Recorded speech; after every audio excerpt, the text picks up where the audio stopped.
우리라 일사가고야 일사가고 정신으로 우리가 싸우지 아니하면 반드시 대한민국은 북한으로 넘어갑니다. 이미 북한으로 벌써 넘어갈 준비가 완벽하게 다 끝났어요. 누구에 의하여? 처음 시작은 김대중, 노무현, 문재인이 완성을 하게 돼 있었는데, 그래서 문재인이가 이게 완성 못 해가지고 북한한테 욕 바가지를 먹는 거야. 막 삶은 소대가리 뭐 오지랖을 떤다. 너 이 자식아 뭐타로 뭐 트럼프를 만나고 돌아다니고 개 발광을 떨어. 빨리 국회에서 결의해가지고 말이야 180석까지 만들어줬는데, 북한이 빨리 국회에서 결의해서 빨리 북한한테 나라를 가라 바치나 하는데 그건 안 하고 말이야 트럼프 무서워가지고 돌아다니고 하고, 그래서 문재인이가 실패한 거야. 그러나 이재명은 문재인하고 또 다른 거야. 야, 이재명 보세요. 이재명은요, 이거는요 완성하기 위해서 북한이 세운 사람이라고 봐야 되는 겁니다. 이재명이 말하는 거 한번 보라고요. 말하는 걸 한번 보라고. 그러니까 지금 우리는 대한민국이 북한을 넘어가기 일보 직전에 와 있는데, 유일한 희망이 뭐냐? 한국교회야. 한국교회가 동시에 일어서면 6.25 같은 것을 경험 안 하고 우리가 자유통일을 할 수 있고, 교회가 계속 잠들어 있고 멍청하면 할 수 없어요. 결국은 넘어갈 수 없어. 북한으로. 물어볼게요. 북한으로 나라를 넘겨주실래요? 오늘 여러분 이 자리에 내가 왜 소집했냐? 나라를 북한으로 안 넘겨주려고 여러분을 이 추운 날씨에 소집한 거야. 이해가 됐어요? 여러분들이야 뭐 얼마 있으면 다 죽을 사람들이니까 북한으로 나라 넘어가도 괜찮지. 그러나 눈에 넣어도 안 아픈 우리 손주 요셉이를 북한한테 넘겨줄 수 있어요? 우리 손주 요셉이 알아 몰라? 아이 손주가 뭐 요셉이밖에 없겠어. 여러분도 다 손주 있잖아. 자식들 있잖아요. 걔들은요 지금 뭐가 뭔지 몰라요. 오줌인지 똥인지 몰라요. 여러분의 손주 손녀 중고등학생들이요 뭐가 뭔지 모른다고. 이게 세상이 어떻게 돌아가는지를 모르는 거야. 머지않아 북한으로 넘어간다고. 북한으로 넘어가. 그래서 오늘 이 자리에 모이신 여러분, 자유마을 대표 여러분들이 반드시 우리는 시대적 사명을 감당해야 돼요. 다시 한번 에스더 같은 각오를. 죽으면 뭐하리라. 인생이 오래 산다고 중요한 게 아니야. 어떻게 사느냐가 더 중요해. 나라를 북한에 넘겨주고 여러분이 만약에 죽어 순교한다고 쳐봐. 순교해도요 하나님이요 여러분 천국에서 안 받아줘. 나라를 북한한테 넘겨주고 네가 여기 왔어? 천당 가려고? 정신 나간 소리하고 앉았어. 그러니까 여러분과 저는 영적인 면이나 육신적인 면이나 모든 것을 다 포함하여 반드시 대한민국을 지켜내야 된다 이거야. 아까 신혜식 대표님의 연설 잘 들었죠? 잘 들었어 안 들었어? 토요일 날은 무조건 어디로 모여야 돼? 그래서 여러분과 저는 괜히 집에 앉아서 텔레비 보면서 나는 윤석열 지지해, 나는 우파야, 첫날 해봤자 소용없어.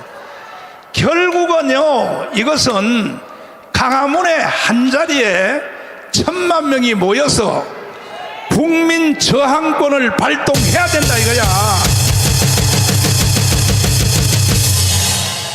김학성 교수님 다시 좀 나와봐. 요때 써먹으려고 내가 데리고 다니는 거야. 요때 먹으려고. 아까 연설 다 못하게 했다고 삐져가지고요. 삐져가지고. 자, 국민 저항권에 대해서 이 사람들이요 방송에서 그렇게 가르쳤잖아. 장로님하고 나하고 방송하면서 그런데도 이 멍청해가지고 못 알아듣는다니까. 국민 저항권이 뭔지 국민 저항권에 대해서 짧게 한번 설명해 줘봐요. 국민 저항권. 이 저항권은 국민의 권리가 아니라 인간의 권리입니다. 하하. 그래서 우리가 한 국가를 전제로 하는 것이 아니죠. 하늘이 준 기본권이라는 것인데 결론은 이겁니다. 국가 불법에 대해서는 누구든지 저항할 수 있고 언제든지 저항할 수 있고 어디서든지 저항할 수 있는 것이 저항권의 본질인 것입니다. 그래서 우리 헌법은 간접적으로만 언급되어 있지만 독일은 명문의 규정이 있고요.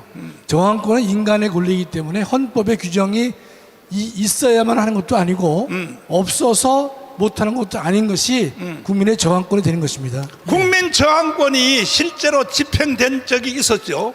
여러 번 있었습니다. 목사님. 여러 번? 예. 그러니까 언제 있었어요? 그 4.19 같은 4.19. 경우가 대표적 케이스가 되겠죠. 4.19? 네네. 4.19는 이제 3.15 부정선거 때문에 학생들이 일어나서 주동이 됐었죠. 일어났죠. 예. 그래서 그 국민 저항권을 행사했단 말이야. 예. 학생들에 의하여. 네네.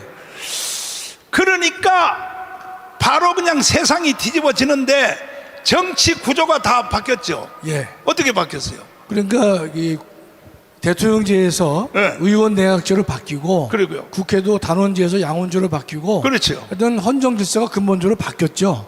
지금 예컨대 목사님을 그 서울 경찰청에서 지금 내란 선동 혐의로 목사님을 일단 입건을 하고 예컨대 이제 수사를 하려고 하는 상황인데 그 내용을 읽어보면 네. 국민 저항권을 잠깐만 강조했다라는 말이 있어요. 네. 그래서 제가 볼 때는 참 이게 어리석은 주장들인 것인데 네. 국민 저항은 아까도 말씀드렸다시피 국가 불법에 대해서는 누구든지 저항할 수 있고 언제든지 할 수 있고 어디서든지 할 수 있고 해야 하는 것이 국민의 저항권이 되는 것입니다.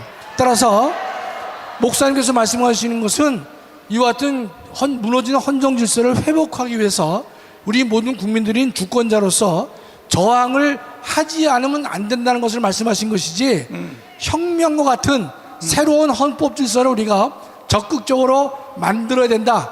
지금의 체제를 무너뜨리고 새로운 이 정치 이념 체제인 혁명을 하자는 것이 결코 아니기 때문에 저항권을 얘기를 했다고 그래가지고 목사님을 예컨대 뭐 내란에 뭐 선동 선전 이런 말로 입건을 하고 목사님을 예컨대 위협하고 있지만 전혀 가당치 않은 얘기가 되는 것입니다. 예. 자, 그래서 결국은 학생들이 3.15 부정선거 때문에 들고 일어나서 예.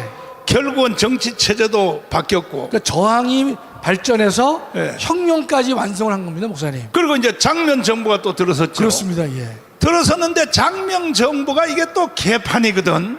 그러니까 이제 우리가 모든 분들이 말하지만 대한민국의 뭐 어떤 나라든지 만불 정도의 국민 소득이 안 되는 나라에서는 민주주의를 꽃피울 수 없다 그랬거든요. 맞아. 그 당시에는 우리가 매우 어려웠기 때문에 민주주의를 꽃피울 수 없었기 때문에 맞아. 그 당시는요 장면 정부에서는 기생들도 나와서 데모를 했고 현역 군인도 나와서 데모할 정도로 나라의 질서가 너무나 어지러웠던 것입니다. 그렇기 때문에 이 박정희 소장께서는 정말 구국의 신념으로 대한민국을 바로 세우지 않으면 안 될 것이다. 그래서 목숨 건 싸움을 하신 것이고 결국 대한민국의 산업화에 미끄럼이 될 수 있는 5.16 혁명을 완성시키셔서 오늘의 큰 발전에 뒷받침이 돼 주신 것이죠. 예. 그러니까 대한민국은 국민 저항권으로 세워진 나라가 대한민국입니다. 이승만 때 그랬고 이걸 다른 말로 바꾸면 혁명이야, 혁명. 4.19 때 그랬고 5.16도 그렇고 그러니까 지금 이제 나라가 풍전등화가 됐다고요. 등화가 됐을 때 헌법학자님, 예. 내가 한 가지 시험을 해보려고. 헌법 1조 1항이 뭔지 알아요? 제가 바로 떠오르지는 않지만 예. 대한민국은 민주공화국이다라고 될 것 같아요. 혹시 2항 알아요? 2항? 대한민국의 주권은 국민에게 있고 예. 모든 권력은 국민으로부터 나온다. 예. 자, 보세요. 대한민국의 주권은 어디에 있고? 국민에게 있고가 아니고 여러분들 각자 나한테 있다 그래야 돼. 대한민국의 주권은 누구한테 있어? 누구한테? 그리고 모든 권력은 어디로부터 나온다?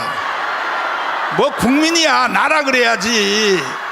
대한민국의 모든 권력은 어디서 나와? 그런데 주인이 주인 노릇을 못하면요, 머슴이 주인의 수염을 잡아 뜯어버려. 그러니까 지금 대한민국 국민들이요, 멍청해가지고 지가 주인인 줄 모르고 세상에 이재명한테 질질 끌려다니거든요. 맞습니다. 예. 이재명한테 예. 주인이 자기인지 모르고 말이야. 끌려 달려가는 인간도 있지만은 예, 예. 적극적으로 와부하면서 하하. 이재명에게 그 부역하는 인간들이 더 미운 거죠, 목사님. 그러니까요, 이 나라는 누가 망치냐? 결국은 국민들이 망치는 거야. 절대 여러분들은 사기당하면 안 돼. 정치, 야당도 그렇고 여당도 그렇고 정치가들한테 절대 사기당하면 안 돼. 여러분이 바로 주인이란 말이야, 주인. 그래서 건국 후에 가장 위기를 맞이한 현재 대한민국을 건져낼 사람은 정강훈 목사도 아니고 결국 여러분들이, 여러분들 아멘. 주인들이란 말이에요. 주인들. 이해가 돼요? 이해가 돼요? 목사님 저 조항에서 네. 하나 좀 설명을 드리고 싶은 것은 분명히 모든 권력은 국민으로부터 나온다 그랬지 않습니까? 그렇지. 대통령의 권력도 국민에서 나오는 것이고 입법권도 그렇지. 국민으로부터 나오는 것이죠. 그렇지. 그러면 여러분 비교해 보세요. 국민으로부터 나오는 그 정당성의 근거가 대통령은 1600만의 지지를 받아서 되신 분이에요. 그렇죠? 그래서 국가 원수란 말이죠. 입법부의 국회의원이 국민에 의해서 입법권이 부여된다 하더라도 그건 300명이 지지를 받은 것에 불과해요, 목사님. 대통령의 300분의 1도 안 되는 것입니다. 그렇지. 1인당은. 그런데 이 대법원이나 헌법재판소는요, 직접 헌법에 의해서 권력이 국민으로부터 나오는 것이 아니라 국민에 의해서 만들어진 헌법으로부터 나오고 있거든요. 결국 제가 무슨 말씀 드리고 싶은가 하면 지금의 헌법재판소는요, 민주적 정당성이 매우 부족한 헌법기관입니다. 왜냐하면 국민에 의해서 직접 권한을 위임받은 것이 아니거든요. 그렇다면 헌재의 9명의 재판관은 자신들의 위치를 분명히 깨달아서 대한민국의 전체 국민에 의해서 민주적 정상성을 부여받은 국가 원수인 대통령을 지금과 같이 취급해서는 결코 안 된다 이 뜻입니다. 자, 헌법학자들 포럼 2번 했죠. 예. 그리고 대한민국의 헌법학자들이 이 개새끼들이 광화문에 왜 안 나오는 거야, 이 개자식들이 헌법학자. 쓰레기 같은 놈들이 많죠, 목사님. 아니, 내가 쓰레기라고 소리 안 했어. 나 김학성 교수님이 쓰레기라고 그랬지. 나한테 욕하면 안 돼요. 목사님 뭐가 있냐면요. 네. 그 목사님께서 그래서 도와주셔가지고 저희가 첫 번째 한 제목은 비상계엄은 내란인가? 내란이 아니라고 다 발표를 하더라고요. 그렇지. 두 번째는 헌법재판 국민저항권 가져오나. 의미심장한 말 아닙니까? 헌법재판의 결과에 따라서는 대한민국이 저항할 수밖에 없는 것이다. 국가 불법이기 때문에. 또 하나는 헌법학자들을 제가 쓰레기로 부르는 건가 하면 최근에 비상계엄이 선포된 다음에 임시로 만들어진 헌법학자 회의라는 단체가 있더라고요. 아하. 헌법학자 회의. 세 놈이 근데 교수들이 나서서 공동대표를 맡고 있는데 거기에 헌법학자 100명이 있다 그래요. 아하. 그건 왜 거짓말이냐? 아. 대한민국의 헌법 교수가 그렇게 많지 않아요. 아. 따져보세요. 지금 법학 전문대학이 전국에 25개거든요. 아하. 근데 한 대학에 3명 또는 4명, 보통 3명을 넘지 못합니다. 아하. 그럼 몇 명의 헌법 교수가? 그럼 75명에 75명. 아하. 제가 75명 중에 하나란 말이에요. 여러분 무시하지 마요. 그 새끼들은 예. 그냥 법대 나왔다고 거기 다 들어갔구만, 내가 보니까. 법대에 나온 것도 있지만 제가 볼 때는 그 100명이 뭔가면요. 뭘 끌어모았느냐. 헌법학자 100명이라는 게 말이 안 되는 게 그 교수 몇 명에다가 박사학위 소지자 몇 사람, 그다음에 박사과정 학생까지도 집어넣어서 서명을 받지 않았나 싶은 것이에요. 자, 예. 그러지 말고 내가 이제 책임 추궁을 하겠어요. 판검사들 이 개새끼들이 왜 그런 거야, 도대체가. 누구 책임이요? 뭐 일단 저도 책임에서 면제될 수 없습니다, 목사님. 예. 헌법학자들이 판검사들을 만들어내는 생산 공장이잖아. 네. 헌법학자들이. 네, 네. 헌법학자들에 의해서 판검사들을 만들어내는 거 아닙니까? 네네. 그런데 이 판검사들, 이 개자식들이 하는 짓을 보면 세상에 국가도 모르고, 내가 보니까 그냥 사법고시 그 달달 외워가지고 네, 조문만 외워서 조문. 예 됐습니다. 네, 예. 그거 누가 책임이요? 예? 전적으로 책임질 건 아니지만 책임을 제가 통감하고 있습니다, 목사님. 제가 예. 그러니까 이 사회과학을 좀 가르쳐야 돼. 사회과학을 다시 로스쿨 원장으로 다시 돌아가요. 다시 돌아가서 이런 지금의 네. 세태는 저도 책임을 통감하고 있지만 가장 중요한 것은요 네. 교회에 있어요, 목사님. 참나 또 아니, 목사님을 제가 말씀드린 게 아니에요. 결국은 또 아니 교회가 예컨대 하나님 앞에 바로 선다면 그런 아니 김민석이도 안수 집사고 박찬대도 안수 집사 아닙니까, 목사님? 야 이 개새끼야 뭐 안수 다 잘라버려 이 개새끼. 백혜련이도 제가 알기로 뭐 권사라고 알고 있는데요. 자, 예. 시간이 없으니까. 네, 예. 아까 설교 연설 짧게 해줬다고 삐져가지고 실룩실룩하면서 저 사무실로 들어왔어요. 그래서 사실은 아까 강의한 거 보다가 지금 나하고 토크하는 게요 1000배 만배 효과가 있는 거야. 자, 헌법 전문 알아요? 헌법 전문 한번 전문은요? 띄워봐요. 그렇지, 헌법 전문. 전문은 다 못 외우고요. 예, 저기 보면 여러분 헌법 전문은요 잘 보시면요 문장이 하나로 돼 있어요. 그러니까 세상 없이 잘못된 문장 중에 하나죠, 목사님. 그렇지. 예, 여기 중요한 게 가운데 있잖아. 네네. 요게 뭐예요? 대한민국 임시정부의 법통과 불의에 항거한 4.19 민주주의 이념을 계승하고. 그러니까 나라가 무너지고 혼돈하고 나라가 해체되기 직전에 있을 때는 4.19처럼 하라고 그 뜻 아닙니까 이게? 그렇습니다. 정화로. 개성하라 그랬으니까. 예, 불의에 항거한 4.19만 불의에 항거한 4.19를 생각하는 것이 아니라 지금도 잘못됐다면 그 당시에 잘못된 국가 권력에 대해서 저항하듯이 지금도 불의를 봤을 때는 주권자인 국민들은 불의에 눈 감지 말고 과감하게 일어나서 저항하라. 그 말이 저기에 포함된 것이죠, 목사님. 그러면 4.19 때 하고 그 다음에 5.16 때 하고 그 다음에 또 이승만이 대통령 나라를 세울 때 하고 네. 그때 하고 오늘의 사태하고 상태가 저는 뭐 제가 정확히 말씀 못 드리지만 적어도 이승만 대통령이 나라를 세울 때만큼의 혼란은 아니라고 보는데, 그러나 4.19나 5.16보다 더 개판인 게 지금의 상황 아닙니까? 공수처, 검찰, 법원, 헌법재판소 할 것 없이 적어도 법과 양심을 지켜야 될 그러한 사람들이 정말 그 양심에 화익 맞은 사람같이 이 불의와 합작하고 또 불법을 노골적으로 하고 있는 것인데 정말로 4.19 때보다는 훨씬 더 지금이 타락한 거라고 저는 확신하고 있습니다. 그런데 이승만 대통령이 국가를 세우러 1945년에 들어왔을 때는 국민들이요 글을 못 읽는 사람들이 85%야. 한글을 못 읽어서 한글을. 그렇게 무식한 사람들을 데리고도 한글을 못 읽었다니까. 그래서 초등학교 선생님들한테 뭐라고 명령했냐, 너희들은 군대 안 보내줄 테니까, 군대 안 보내줄 테니까 면제시켜줬죠. 예. 낮에는 학생들을 가르치고 저녁에는 호야불 켜놓고 동네 가다가서 네. 야학을 가르치라. 야학을 하라고 그랬죠. 예. 이래가지고 한글을 가르치라고 교사들한테, 그 대신에 군대는 안 보내준다. 그렇습니다. 예. 이렇게 하여 이 이승만이가 나라를 세운 거야. 근데 오늘날 지금 이 시대는요, 대학 안 나온 사람이 어디 있냐고. 대학 안 나온 사람이. 자, 일단 봐요. 나는 중학교는 졸업했다. 손 들어봐. 중학교. 아니 중학교 이상 졸업했다. 손 들어봐. 그럼 다 들어야지. 중학교 다 들어야지. 손 내려. 고등학교 졸업했다. 손 들어봐. 대학교 손 들어봤다. 다 들어. 대학. 요즘 뭐 대학이 뭐 대학이냐.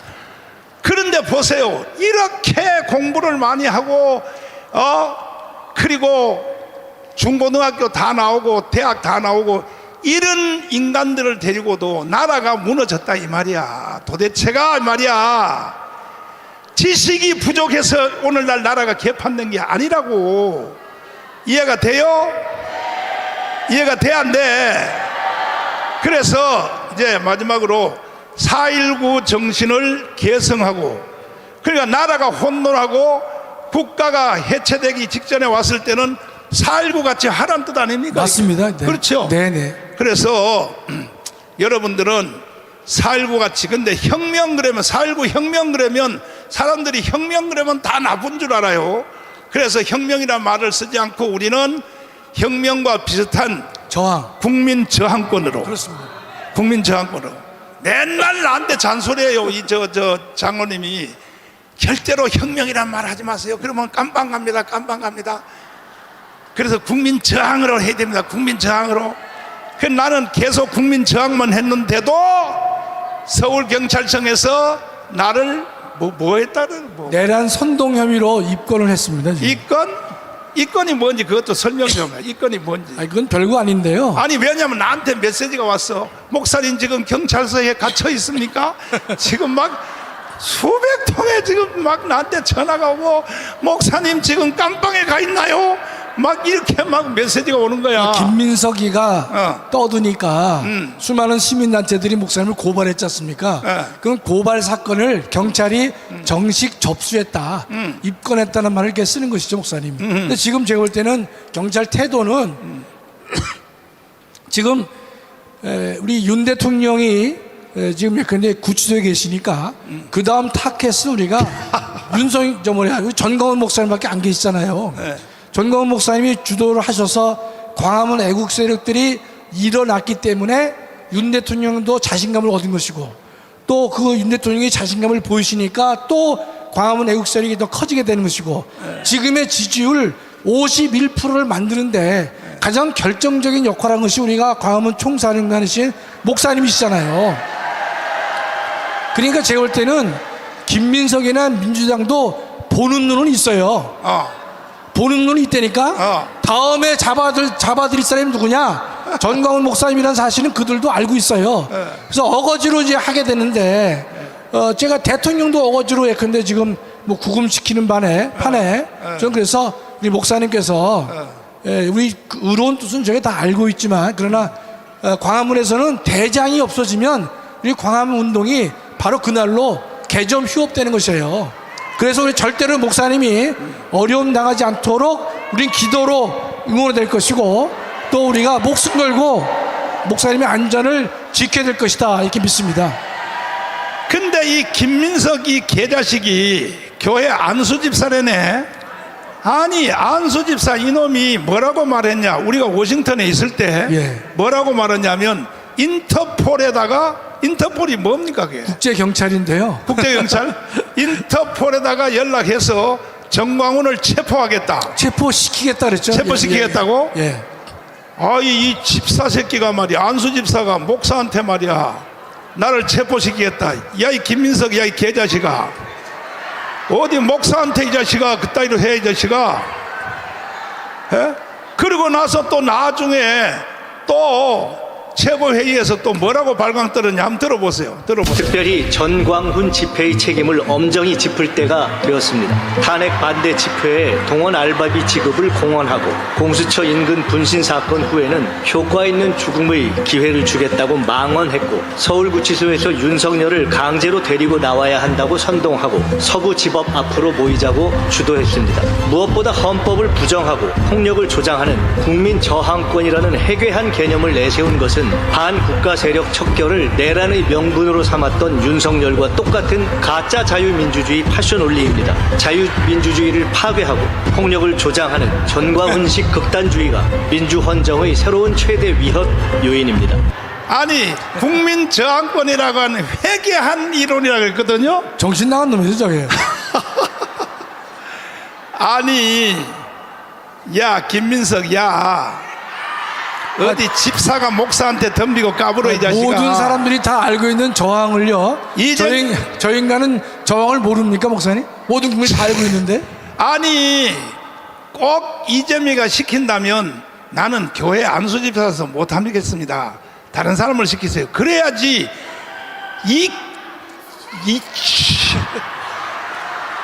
그래서 내가 내일 아침 10시에 자유통일당 당사에서 반박 기자회견을 하려고 그래요. 반박 기자회견을. 할렐루야. 마지막으로 할 말 있으면 한마디 하시고. 없어요. 없어. 저희가 광화문 애국 세력들이 선전하고 있기 때문에요. 지금의 몇 가지 기류의 변화가 있지 않습니까? 첫째가 검찰이 태도가 바뀌고 있어요. 그러니까 경찰이 경호처 차장에 대해서 구속영장을 청구했지만 검찰이 반류했습니다. 또 하나 검찰이 경찰의 국수본을 전격 압수수색했어요. 그러니까 검찰의 태도가 조금 바뀌고 있는 것이고, 또 하나 여러분 아시는 조선일보도 제 이렇게 보니까 그 우편향 쪽으로 계속 회전을 하려고 하는 느낌이 있는 것이고, 계속해서 대통령 지지율이 올라가니까요. 여론조사기관들이 여론조사를 안 합니다, 목사님. 하하. 왜냐면 너무 많이 나올까봐. 그래서 펜앤마이크가 최근에 2월 4일 날 한 걸 보면 51%를 찍었거든요, 목사님. 아니 나는요 60% 넘었다. 60%. 그러니까 목사님 이제 미래적 현실이시니까 60% 찍었다고 하는 것이 뭐 맞죠. 그렇기 때문에 그 광화문 애국 세력들이 목숨 걸고 나와서 의로운 분노를 표출해 주고 계시기 때문에 전 국민이 예컨대 용기를 갖게 되는 것이고, 지금의 어제의 그 마은혁 사건도요, 우파 재판관들이요 힘을 낸 겁니다. 거기서 내부에서 싸운 거예요. 와. 왜냐하면 광화문에서 이렇게 대통령을 지지를 많이 하는구나. 그렇지. 아시다시피 최근에 18번 여론조사에서 국민의힘이 민주당을 5차 범위 밖으로 이겼어요. 아하. 국민의힘이 한 개 있습니까? 없어. 한 개 있습니까? 없어. 없는데도 5차 범위 밖으로 18번 조사해서 13번을 국민의힘이 이기는 성과를 거두게 됐는데 다 뭡니까? 광화문 애국세들이 모여서 의로운 분노를 표출하고 있고 대한민국과 교회를 위해서 목숨 건 헌신을 다짐하고 있기 때문에 이와 같은 결론이 나지 않았는가 생각을 하게 되는 것입니다. 자, 잠깐만 서 있어요. 또. 예. 황준선 장관님 나오세요. 옆에 또 둘이 보증은 두 사람이 서야 되거든. 여기로 앞으로 나와주고. 성경에도 보면요 두 사람이 증참하라 그랬거든. 두 사람이 증언하라고.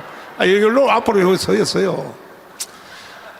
저는 기도를 많이 하는 목사입니다. 왜 반응이 시원찮노 이거 또. 나보다 기도 더 많이 하는 놈 있으면 나와보라 그래. 제발 나한테 이런 문자 메시지 넣지 마요. 내가 기도하는데 성령이 정강훈 목사한테 전달하라 그랬습니다. 정강훈 목사님 이렇게 하세요, 이렇게 하세요. 나를 어떻게 보고 그런 메시지를 넣냐고. 내가 니들만큼 기도 안 할 줄 알아. 그리고 나는 기도를 많이 하니까 성령의 사람이요. 나는 이 시대의 선지자 중의 선지자야. 내가 이 선지자라고 처음 말했더니 김문수 지사님이 나한테 와서 막 따지더라고. 아니 목사님 왜 선지자입니까? 선지자는 구약시대에 있었는데 막 이러는 거야. 이것 보세요. 신약에도 선지자가 다 있어요. 고린도전서 13장에 보면 하나님이 교회 중에 몇을 세웠으니 첫째는 선지자요 교사요 또 다 이게 질서가 나와 있단 말이에요. 신약에도 선지자가 있는 거야. 이해가 돼요? 근데 나는 모든 목사님들은 다 선지자의 권세를 가지고 있어.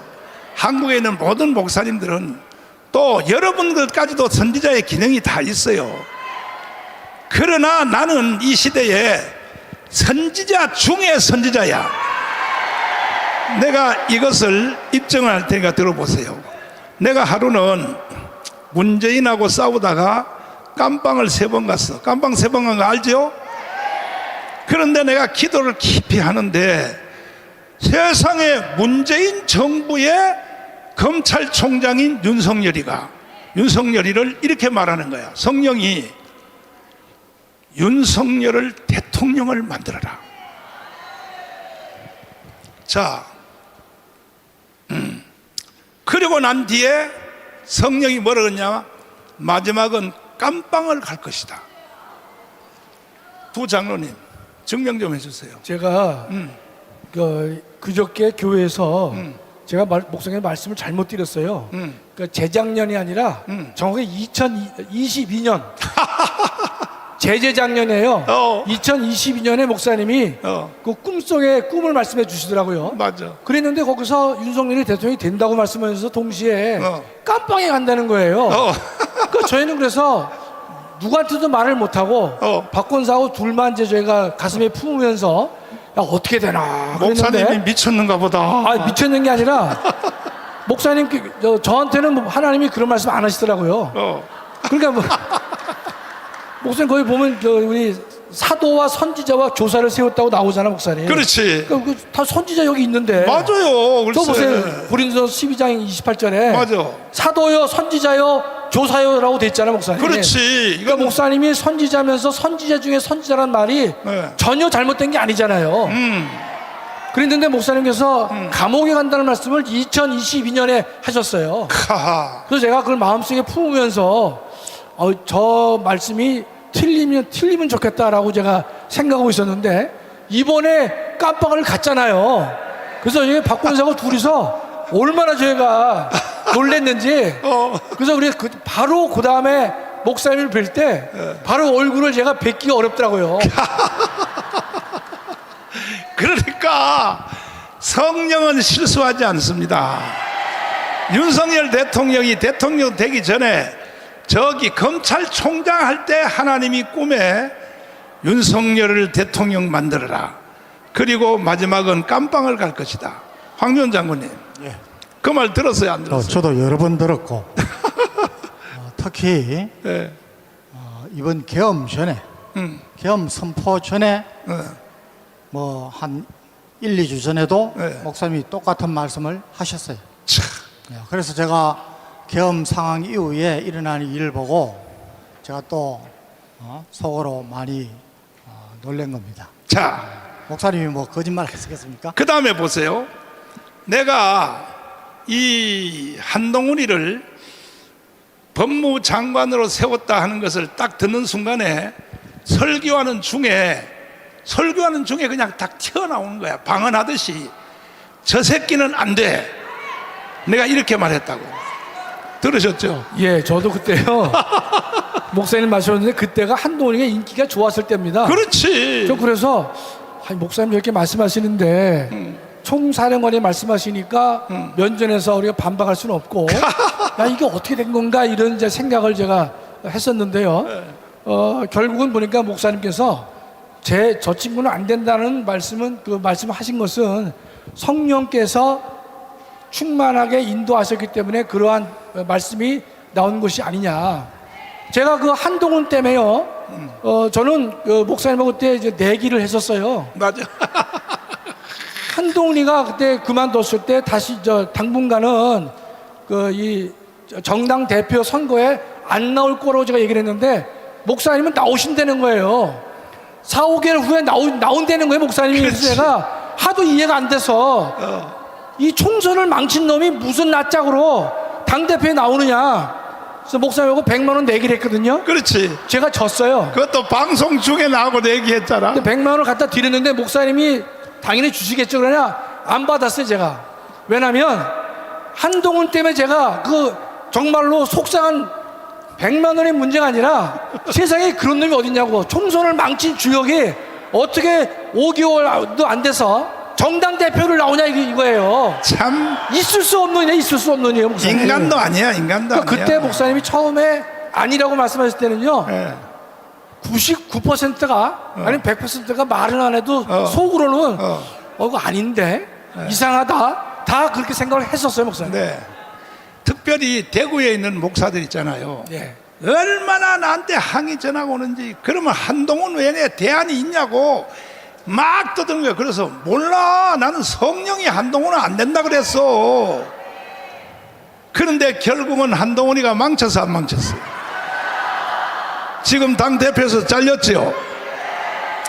지금도 정신 못 차리고요, 여의도에 4월에 대통령 선거를 위해서 사무실 차렸대. 저게 본정신이요? 우리 황 장군님. 지금 뭐 말씀 우리 김학성 장로가 말씀하신 것 중에도 네. 항상 제가 옆에 있었고 어, 그 이전에도 네. 이후에도 목사님 한동훈에 대해서 말씀 많이 했습니다. 네. 그래서 저 군의 선후배 네. 또 목사님들 장로들한테 그때마다 저도 엄청난 네. 전화와 카톡을 받아가지고 제발 한동훈 공격하지 마라 이런 걸 무척 받았습니다.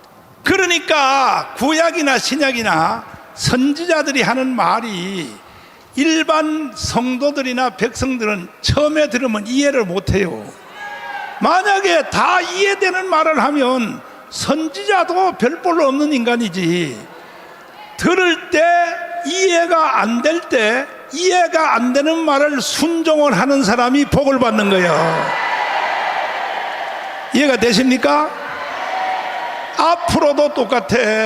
내가 한나라 가기 전까지는요, 내가 말하는 대로 세상이 끌려가게 돼 있어요.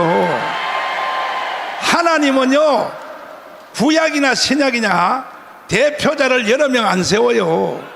사도행전에도 보세요. 1장부터 10장까지는 베드로야, 베드로. 베드로를 딱 세우는 거야. 11장부터는 전부 다 이 촛대가 바울로 넘어가는 거예요. 바울로. 이해가 되십니까? 그러니까 내가 살아있을 동안에는 여러분 나한테 까불지 마라. 아멘. 그러면 나의 목표는 뭐냐? 자유통일이야. 자유통일. 반드시 우리는 자유통일을 해내야 됩니다. 동의하시면 두 손 들고 만세. 그러면 이제 저 교수님은 저기 혹시나 또 써먹을 때 있을지 모르니까 거기 가서 앉아 있고, 황 장로님 별 3개지요. 부끄럽습니다. 근데 박정희는 별 2개 가지고도 5.16 혁명했잖아. 예, 근데 장로님은 별 3개 가지고 뭐 하시는 거예요 도대체가? 죄송합니다. 아니 지금 제안군 내 회원들이 1200만이잖아요 1200만이 광화문에 다 나오기만 하면 장로님 군대 생활 몇 년 하셨어요? 40년 했습니다. 40년. 참 제가 그 말씀을 좀 드리겠습니다. 그래요? 그러니까 사실은요, 가문에 제일 먼저 나와야 될 사람이 뭐냐? 군대 생활 36개월, 지금은 18개월이지만 왜 군대 생활을 왜 하냐고. 나라를 북한에 넘겨주려고 하냐고. 결국은 마지막 결론은 나라가 북한으로 넘어가게 생겼는데, 그러면 군대 갔다 온 놈들은 다 가문에 나와야 돼, 안 나와야 돼요? 말씀해 주세요. 말씀해 주세요. 정신 나갔어. 정신 나갔어. 제가 오늘 작정하고 작정하고. 좀 두 가지를 좀 말씀드리겠습니다. 오늘 이 모임은 이 모임의 대상자는 우리 목사님 명을 받아서 지금 거의 30년간 대국본으로 헌신하고 충성하신 분들, 즉 총괄, 그 다음에 253명의 실행위원장, 그 다음에 3,506명, 3,518명이라고도 합니다. 맞아요. 자유마을 대표들만을 위한, 어떻게 보면은 앞으로 3월 1일 가장 결정적인 전투를 앞두고 그걸 하기 위한 작전명령회의입니다. 자, 지금 제가 말씀드리겠습니다. 방금 제가 말씀드린 이 직위에 해당하지 않으신 분은 지금 나가주시기 바랍니다. 여러분들 작전명령을, 그 작전을 시행하는 부대 외에 다른 사람이 알면 되겠습니까? 안 됩니다. 여러분 언짢게 생각하시지 마시고 이렇게 생각하십시오. 저는 평생을 기도할 때마다 묵상하고 제가 항상 묵상하는 구절이 몇 개 있습니다. 첫째가 뭐냐면은 요한복음 15장 16절입니다. 너희가 나를 택한 것이 아니요 내가 너희를 택하여 세웠나니 이는 너희로 가서 열매를 맺게 하고 또 너희 열매가 항상 있게 해서 내 이름으로 무엇을 구하든지 다 이루게 함이라. 이게 굉장히 중요한 말씀입니다. 여러분, 내가 하나님을 선택한 게 아닙니다. 우리 하나님께서 저와 여러분을 선택했는데 왜 선택했느냐? 열매를 맺기 위한 것입니다. 여러분, 교회 몇십 년 다니시는데, 교회 열심히 다니신다고 생각하시는데 왜 축복을 누리지 못하고 사십니까? 하나님께 잘못이 있습니까? 아니라고 봅니다. 저는 내한테 대한 잘못이 있습니다. 자, 또 한 말씀은 갈라디아서 6장 7절 8절입니다. 제가 뭐 방송에서도 여러 번 말씀드렸습니다. 스스로 속이지 말라. 하나님은 업신여김을 받지 아니하시나니 사람이 무엇으로 심든지 그대로 거두리라. 자기의 육체를 위하여 심는 자는 자기의 육체로부터 썩어질 것을 거두고, 성령을 위하여 심는 자는 성령으로부터 영생을 거두리라. 여러분, 제가 하나님의 CCTV 말씀을 자주 합니다. 저는 하나님께 대한 두려움이 많은 사람입니다. 하나님을 절대 속일 수 없어요. 자, 아직까지도 그대로 계시는데, 제가 말씀드린, 여러분, 오늘은 기합받으러 나온 자리입니다. 맞아. 정말 총괄 실행위원장 자유마을 대표가 아닌 분들은 그분이 정말 여기 있지 말고 오히려 수원역에서 여러분 각 자기가 속한 마을에서 한 분이라도 더 설득을 하고 지금 상황을 이야기하고 여러분들한테 전부 나갔을 겁니다. 우리 자유통일당에서 한 장짜리 왜 계엄이 정당했고 뭐가 잘못됐나 다 그랬어요. 이런 것들을 한 사람이라도 더 설득하는 게 여러분들이 하나님 앞에 점수 따는 길입니다. 여러분, 오늘 여러분들께 차비나 주는 거 하나도 없습니다. 이제 목사님한테 기합 받았을 거예요. 자, 우리 자유마을 대표님들, 실행위원장님들, 또 총괄 목사님들, 제가 분명히 말씀드립니다. 저는 처음에 와서 우리 조직, 대국본 조직을 보고 굉장히 놀랐습니다. 그런데 저는 조직을 평생 했다 보니까 이 조직의 효율성에 대해서는 상당히 조금 염려스러웠어요. 그 결과가 지난 구청장 보궐선거 때 그대로 나타났어요. 아, 이거 아니구나. 그래서 계속해서 우리 대국본 목사님들하고 효율성을 높여야 된다고 지금도 고민을 하고 있습니다. 여러분, 군대는 조직 중에 가장 중요한 조직입니다. 요번에 말이죠, 계엄을 대통령께서 선포했는데 그 계엄을 시행하는 계엄사령관, 그 밑에 군단장급들, 투스타, 원스타, 대령까지 제가 보니까 한 놈도 이 계엄이 평소에 내가 해야 될 전쟁을 빼고는 가장 중요한 임무라는 거 생각조차 안 하고 아무것도 준비를 안 한 놈들이, 엉뚱한 놈들을 문재인 정권 때 전부 제가 보니까 한 놈 한 놈 다 경력을 제가 봐서요. 동기생들 중에 장군 진급할 만한 놈들이 없어요. 이런 놈들을 뽑아놨어요. 그 중에서 뽑을 수밖에 없으니까 군은 올반이 없습니다. 역시 그런 놈들이 요번에 계엄 제대로 했으면요, 요번에 한남동을 지키는 경호처의 주의를 받는 그 부대가 제대로만 했으면은 이런 일 없습니다. 일어나지 않아요. 왜 제가 이 말씀 드리느냐? 지금 우리 실행위원장님들 또는 자유마을 대표님들이 정말 열심히 내 몫을 하고 있느냐? 그러분들은 하나님께 이 세상의 축복을 누리실 거예요. 그런데 그렇지 않은 분들도 많다는 겁니다. 그럴 수밖에 없어요. 예? 모든 조직이 그렇습니다. 자, 저는 어제 목사님께서 어제 오후에 이 광고를 하시면서 그때 자유마을 홈페이지를 봤습니다. 여러분, 자유마을 홈페이지에 가입한 인원이 한 명도 없다는 그런 분들이 자유마을 많아요. 여러분, 이분들은요, 죄송합니다. 여러분, 나는 더 이상 할 여력이 없으니까 다른 사람을 시켜주세요. 저는 기도로 돕겠습니다. 이렇게 해야 되는 겁니다. 예? 일도 안 하시면서 여러분, 하나님을 두려워하셔야 돼요. 하나님을 두려워해서 하나님을 선택할 거냐 세상을 선택할 거냐 주저없이 하나님을 선택하고 하나님 말씀대로 살면은 그 사람은 하늘나라의 상급은 당연이고 이 세상에서도 축복을 누릴 수 있는 거예요. 열매가 없습니다. 열매가. 저는 안타까워 죽겠어요. 여러분, 오늘 이곳에 오신 분들 정말 내가 하나님 앞에 떳떳하게 하나님의 CCTV에 내가 기록되는 것이 어떤 일일까 생각하시기 바랍니다. 네.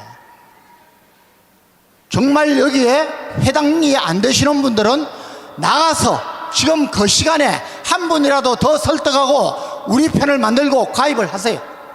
그리고 우리 특히 자유마을 대표님들, 정말 내가 열심히 해서 평균 수준은 갈 수 있다, 그런 분들 외에는 내려놓으시기 바랍니다. 다른 분들이 일을 하게 해줘야 돼요. 여러분, 고깝게 듣지 마시고, 제가 오늘 욕을 얻어먹을 각오를 하고 어제 밤새도록 내가 기도하면서 오늘은 이 말씀을 드려야겠다. 왜? 오늘 회의의 목적을 제가 알기 때문입니다. 여러분, 하나님 넉넉하신 분이 아니에요. 왜 교회 다니는 사람 많은데, 예? 축복을 누리는 사람 적습니까? 하나님은 절대로 구원은 값없이 공짜로 주시지만은, 은혜로 주시지만은, 여러분, 하늘나라의 상급과 이 세상의 축복은 아닙니다. 열매가 있어야 돼요. 열매가. 오늘 이 시간이 이제 우리 목사님 말씀하실 거예요. 정말 우리 대국본 총괄 목사님으로부터 실행위원장님들, 자유마을 대표들, 그 밑에 12명의 임원들까지, 야, 정말 내가 제대로 하고 있는가? 하나님 앞에 받은 5달란트, 2달란트를 내가 하고 있는가? 나는 그걸 섞이는 1달란트 받은 불충한 종인가? 이걸 깨닫고 회개하고 이제 3월 1일 딱 한 달 남았습니다. 여러분 모두가 하나님 앞에 하나님의 인정을 받고 축복을 누리시는, 여러분 때문에 나라가 살고 여러분 때문에 내 자녀, 내 손주들이 하나님 축복 누리는 그런 시간 되었으면 정말 좋겠습니다. 감사합니다. 조영호 장모님 앞으로 좀 나오시고